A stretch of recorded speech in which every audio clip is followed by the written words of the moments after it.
The story of Shakuni and his revenge. Let's open another page from the Mahabharata and witness the fascinating story of Shakuni, a story of anger, cleverness, manipulation, revenge, and finally his demise. Part 1. Prince Shakuni and his siblings.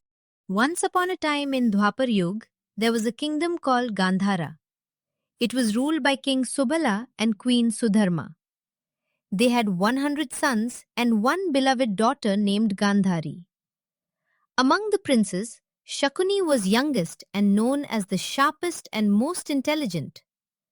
From a young age, he was clever, observant, and skilled at understanding people's minds. Shakuni was not the strongest warrior, but his true weapon was his mind. Part 2. Bhishma's proposal to Gandhari. One day, Bhishma, the great patriarch of the Kuru dynasty, began searching for a bride for Dhritarashtra, the blind prince of Hastinapura. He chose Princess Gandhari of Gandhara and sent a marriage proposal. When Shakuni heard this, he was furious. How can my sister be married to a blind prince? He thought. She deserves a better life. Shakuni strongly objected, but King Subala knew that refusing the powerful Kuru dynasty could bring danger to Gandhara. With a heavy heart, he accepted the proposal. Princess Gandhari, however, accepted her fate with devotion. But there was another secret. Part 3. Gandhari and the Secret Wedding. Gandhari was Manglik, meaning astrologically unlucky for her husband. To remove this defect, the priests advised that she first be symbolically married to a goat. After that, she was married to Dhritarashtra. Out of loyalty to her husband, she covered her own eyes with a cloth and chose to live in darkness, just like Dhritarashtra.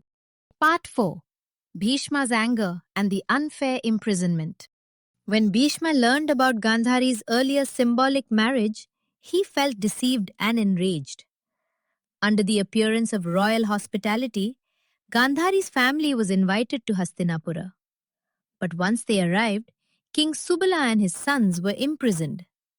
Every day, the prisoners were given only a tiny amount of food, barely enough for one person. Part 5. Sufferings, Sacrifices, and Schemes. At first, the princes were filled with anger. But slowly, they understood the cruel truth. All of them could not survive. So King Subala and his sons made a heartbreaking decision. They chose Shakuni to live. Among us, Shakuni is the cleverest, they said. If anyone can take revenge on the Kurus, it is him. From that day on, Shakuni was given the food. One by one, his brothers grew weak and died before his eyes. Shakuni watched silently, but inside him, his grief turned into a burning fire of revenge. At last, only King Subala and Shakuni remained alive. Before dying, King Subala gave Shakuni his final command. "Do not forget what happened to us," he said. "Use your intelligence, use your patience, destroy the Kuru dynasty from within." King Subala also told Shakuni to make dice from his bones after his death. Those dice would obey Shakuni's will and help him win every game. Before his death, Subala injured Shakuni's leg so that every step he took would remind him of his family's suffering. Shakuni survived. When the prison doors finally opened, the Kurus saw that he was still alive and released him. But the Shakuni who walked out of that prison was no longer just a prince of Gandhara. He had become a man shaped by pain, patience, and revenge. Part 6.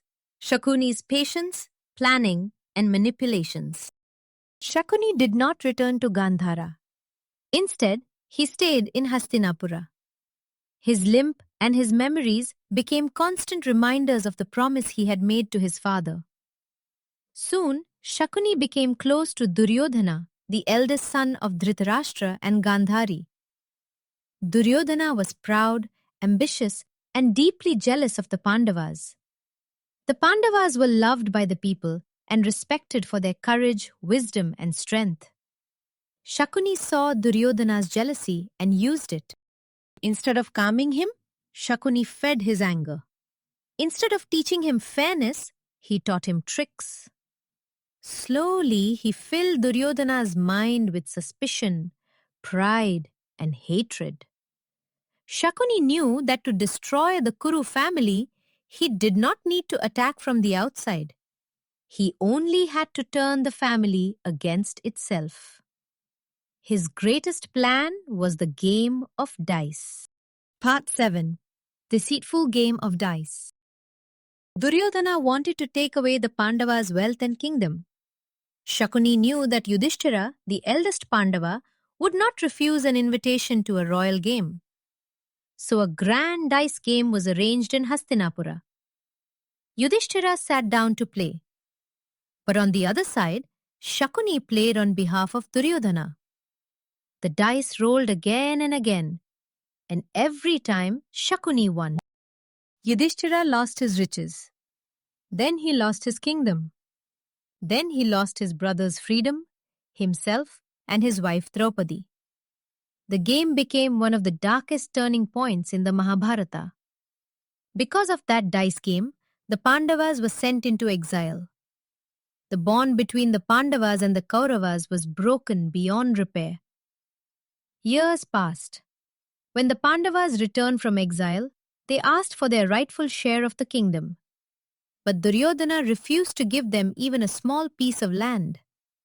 Even then, Shakuni stood beside him and pushed him away from peace. At last, the great Kurukshetra War began. Part 8. Shakuni's Ultimate Revenge. Shakuni had spent years building his revenge. He had used his cleverness to guide Duryodhana toward conflict. But now, the result of his plans stood before him as a terrible war. Great warriors fell. Families were destroyed. The mighty Kuru dynasty began to collapse under the weight of pride, anger, and revenge. Part 9. Shakuni's Demise. In the end, Shakuni faced Sahadeva, the youngest of the Pandavas. Sahadeva had promised to punish Shakuni for the suffering caused by the dice game. Shakuni, the master of tricks and strategy, could not escape his fate. He was defeated by Sahadeva, and with his death, one of the greatest schemers of the Mahabharata came to an end. Final part. Shakuni's story teaches us that intelligence is powerful, but when it is guided by revenge, it becomes dangerous. Shakuni was clever, but he used his cleverness to divide people, manipulate minds, and create destruction. His life reminds us that wisdom should be used to protect dharma, not to destroy families. Revenge may begin with pain, but if it is allowed to grow, it can burn everything in its path. The end. If you like the story and the narration, do like and subscribe.